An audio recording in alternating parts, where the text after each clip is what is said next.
إلا دخلنا لجوجل دابا وكتبنا مونداين جو في محرك البحث غطلع لنا قصة الأسطورة الأسترالية مونداين اللي كيتعتبر أكثر مسجون هرب من الحبس في التاريخ. كان بارع بزاف لدرجة أن الدولة بنات سجن خاص به، ولكن حتى هو غادي يهرب منه. بعد الموت ديال مونداين غادي يولي أسطورة خالدة تحولات القصة ديالو لأفلام وكتب اللي خدا جائزة أفضل كتاب للأطفال سنة 2002 بعنوان الأسطورة مونداين جو. إلا مشيتي دابا لأستراليا غتلقى السمية ديالو مكتوبة في الشوارع ديالها. من بعد ما مات مونداين ب 118 عام غادي تبان النسخة العربية ديالو. غنعيشوا اليوم تجربة رضوان فايد.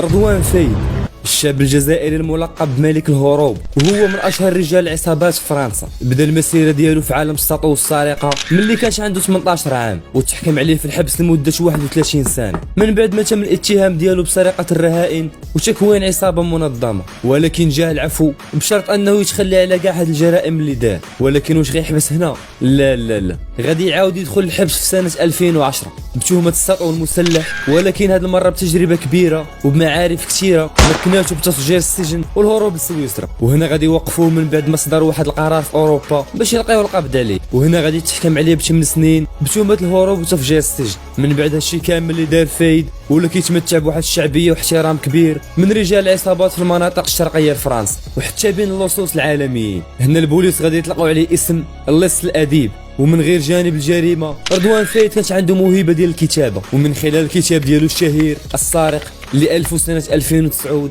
هنا غادي يكتشف ان عشقه لمجال السرقه كيرجع للاعجاب ديالو بافلام المخرج مارتين سكورميز، وهضر فيه على التجربه ديالو في ضواحي باريس اللي كيسميها الفايد بالعالم السفلي. هنا زادت الشهره ديال رضوان فايد من بعد ما داز بزاف ديال القنوات التلفزيونيه في الحديث ديالو على التجربه اللي خدا في عالم الجريمه، وهضر لهم على كيفاش كان كيدير العمليات السطو اللي اكتشف من الافلام. واكد رضوان فايد اللي ولا نجم فرنسا بانه تابع لاي حاجه دار، وقال انه عمره ما غادي يرجع لعالم العصابه والسرقه، وانه غادي يكرس الحياه ديالو لولده الصغير، الا انه اتضح لهم بانه كان كيكذب بطريقه مقنعه. من بعد مده قصيره تم الحكم عليه ب 25 عام في باريس من بعد الاتهام ديالو بسطو مسلح اللي تسببت في الوفاه ديال واحد البوليسي. وفي واحد النهار كان كلشي مزيان في سجن باريس حتى غادي يفاجئ رضوان فايد رجال الشرطه بالهروب ديالو على طريقه الافلام السينمائيه. تفاجئوا رجال الشرطه من بعد ما نزلوا واحد الرجال ملتمين ومسلحين للساحه ديال السجن وهربوا من تما في واحد المشهد عمرهم شافوا بحاله.